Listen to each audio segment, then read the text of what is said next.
This is Space Race, Activity 3 on day 2, and Space Race is simply just the idea of we wanted to go to outer space. And back then there was literally a race from the Russians trying to get there before us, and they beat us to almost everything, except for to the moon.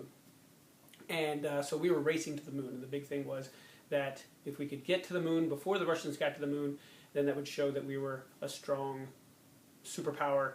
And so we actually did, you know, Neil Armstrong jumping on the moon saying, "One small step for man, one giant leap for mankind." It was a big moment for us in our history, but it was a huge space race at that time. It's also important to point out later on that it's no longer a race. We're now working together. The International Space Station is a combination of all of us coming together and working together. So back then we were racing and challenging each other, which worked for us because it got us there.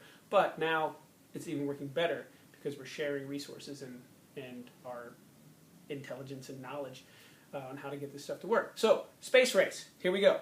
Paper, straw, pencil, and the masking tape. What you want to do is you want to take your paper. Now we're going to make a paper rocket. And the challenge here is you can make as many rockets as you can in a set number of time. 15 minutes, 18 minutes, whatever you choose to do.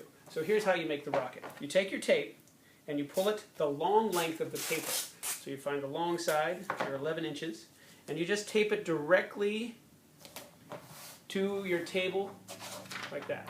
Then you can peel it up and flip it over so the sticky side is facing up. Then you take your pencil, you put your pencil in one corner, and then you just roll. And I want you to notice I have some extra tape sticking out on both sides. That's actually a good thing. Now also when I roll up my paper, the biggest challenge for our campers is they roll it too tight. So about here, ask them to kind of just let go a little bit and loosen, and then just keep rolling. You want to be able to just let the pencil slide out.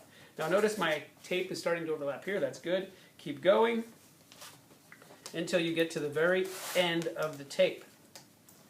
There we go. So now, notice how my pencil just fell out? That's great. You want the pencil to be able to just fall out. If it gets stuck, you have to unravel it and start again.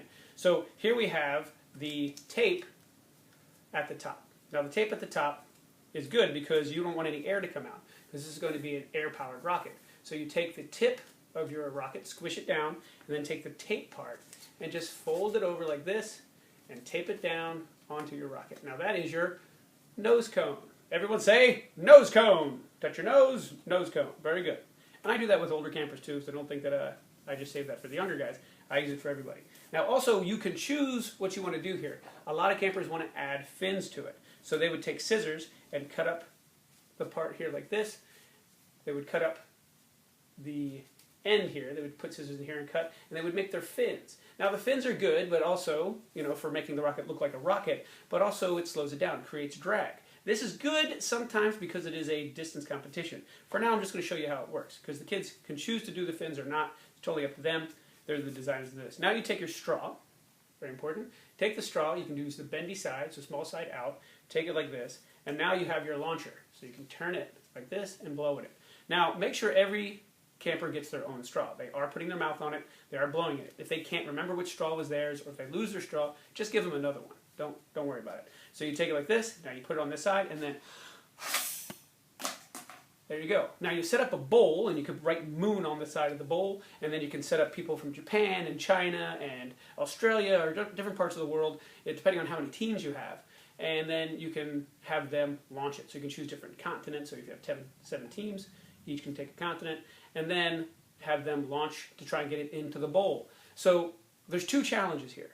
One, try and see how many rockets you can make in a certain amount of time. So if you could roll 15 rockets in 15 minutes, you have 15 chances to earn a point. If you only roll 3 rockets in 15 minutes, you only have 3 chances to earn the point.